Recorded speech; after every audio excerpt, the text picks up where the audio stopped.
नमस्कार, मैं हूं आपके साथ अभिषेक कुंडी। कांग्रेस पार्टी के सर्वे सर्वा राहुल गांधी जून की 19 तारीख को 54 साल के हो जाएंगे, लेकिन वो अब तक कांग्रेस पार्टी के युवा नेता हैं। और जब पूछा जाता है कि 54 साल के होने के बावजूद भी राहुल गांधी युवा नेता कैसे हैं, तो लोग कहते हैं कि उनकी अब तक शादी नहीं हुई, तो इसलिए वो युवा नेता हैं। लेकिन अब लगता है कि राहुल गांधी जल्द ही परिपक्व नेता बनने वाले हैं, क्योंकि वो शादी करने वाले हैं। हम इस बात को नहीं कह रहे, बल्कि राहुल गांधी ने खुद इस बात को कहा है। पहले राहुल गांधी ने सवाल ना सुनने का नाटक किया, फिर थोड़ा शर्माते हैं और फिर शादी की बात कहकर चले जाते हैं। एक बार सुनिए राहुल गांधी को। तो मुझे कहनी पड़ेगी, मेरी जो बहन है, कहां गई? इधर आओ, इधर आओ, इधर आओ।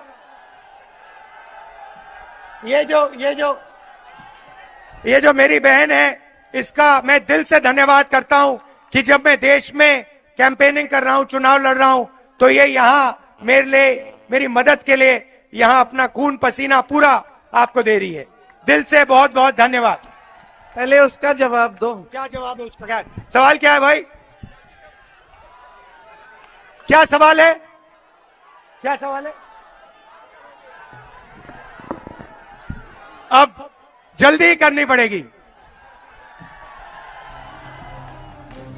हो सकता है आपको यकीन ना हो रहा हो, लेकिन ये राहुल गांधी ही हैं और खुद राहुल ने कहा है कि वो जल्दी ही शादी करने वाले हैं। आपको बता दें कि इस बार राहुल गांधी वायनाड और रायबरेली दोनों जगहों से ताल ठोक रहे हैं। वायनाड में चुनाव हो चुके हैं और रायबरेली में अभी बाकी हैं। राहुल ने अपनी शादी की बात रायबरेली में ही प्रचार के दौरान मंच से कही। राहुल गांधी के रायबरेली से चुनाव लड़ने की भी एक अलग कहानी है, क्योंकि 2019 में अमेठी से हार के बाद राहुल ने कभी वापस से अमेठी रायबरेली का रुख नहीं किया, लेकिन फिर बड़े सोच समझ के बाद रायबरेली से उन्होंने पर्चा दाखिल कर दिया, क्योंकि हार का खतरा अमेठी में ज्यादा था। हालांकि खतरा तो रायबरेली में भी है, लेकिन अमेठी से थोड़ा कम है। और राहुल इस बात को भी कह चुके हैं कि अगर वो वायनाड और रायबरेली दोनों जगहों से जीतते हैं तो फिर वो रायबरेली को छोड़ देंगे और फिर जब यहाँ उपचुनाव होगा तो यहाँ से फिर प्रियंका गांधी को चुनाव लड़ाया जा सकता है। यही राहुल ने रायबरेली में मंच पर किया। भाई बहन के बीच कितना प्यार है वो दिखाने की कोशिश की, लेकिन कितना प्यार है वो तो देश जानता ही है। कैसे परिवार की लड़ाई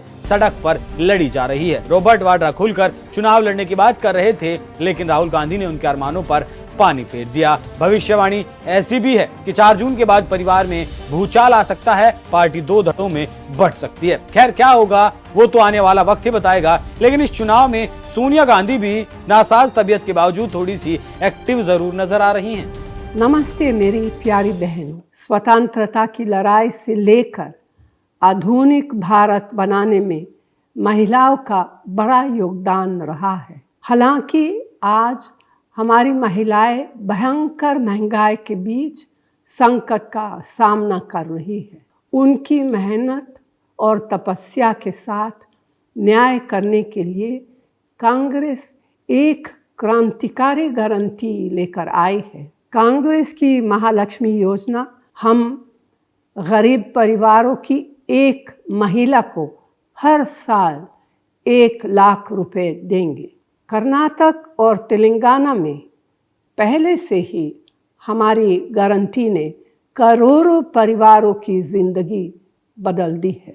चाहे मनरेगा हो, चाहे सूचना का अधिकार हो, शिक्षा का अधिकार हो और भोजन सुरक्षा जैसी हमारी योजनाओं से कांग्रेस पार्टी ने लाखों भारतीयों को ताकत दी है।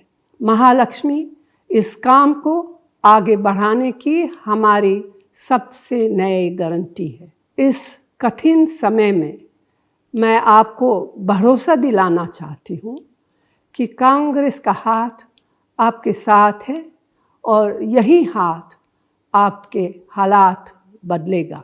धन्यवाद। जय हिंद।